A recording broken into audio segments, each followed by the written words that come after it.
lecturer teaching courses in social justice studies and political sociology at the University of Victoria, and is also an interdisciplinary PhD candidate. She is the co-editor of a book published in 2015 entitled Women, Adult Education and Leadership in Canada. She is the Component 3 Communications Secretary for CUPE 4163, a delegate to the Victoria Labour Council, and an outspoken advocate for accessible post-secondary education. Laurel is here today in solidarity on behalf of the union members who make up over 1,500 TAs, second language teachers, sessional lecturers, cultural assistants, and the Res Life community leaders at UVic. They are the people who keep UVic running.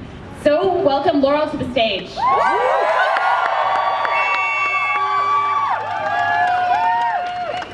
Hello! Yeah, it's amazing to see you all out here. I'm Laurel Collins, and I'm here in solidarity, and I just want to thank you so much for coming out.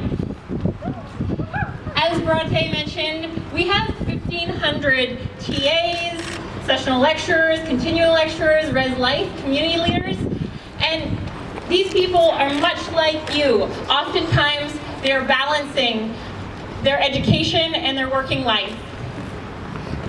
60% of first-year undergraduate courses are taught by our members. You know, when I was in my undergrad, I was working 3 jobs, and I got scholarships, and I still had to take out student loans. That's because I came from a single-parent family, and my mom couldn't afford to pay for my education. I know firsthand the impact that has on the amount of energy you have for your courses, on your health.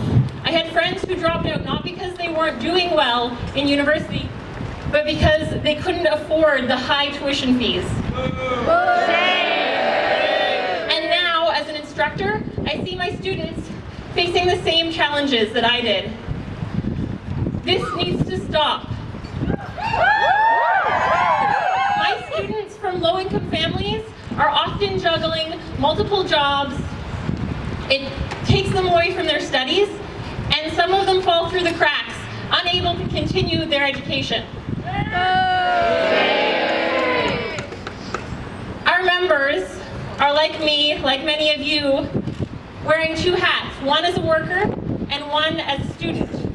Most of our members have student debt. Most of our members have to work in order to offset the costs of their education.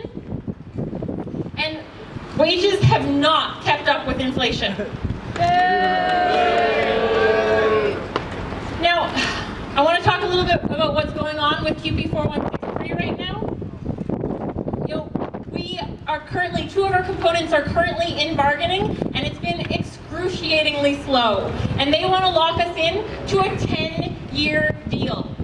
We are not going to take it. We are actually taking a strike vote.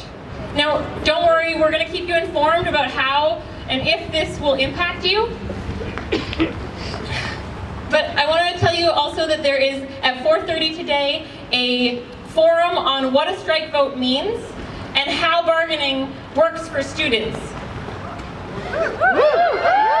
Now, this government has continually cut funding to post-secondary institutions, has refused to enforce their own policies on student fees, and continues to mismanage advanced education, failing to provide accessible post-secondary education and failing students who need it the most. I want to thank you for allowing me and CUPE 4163 to walk in solidarity with you.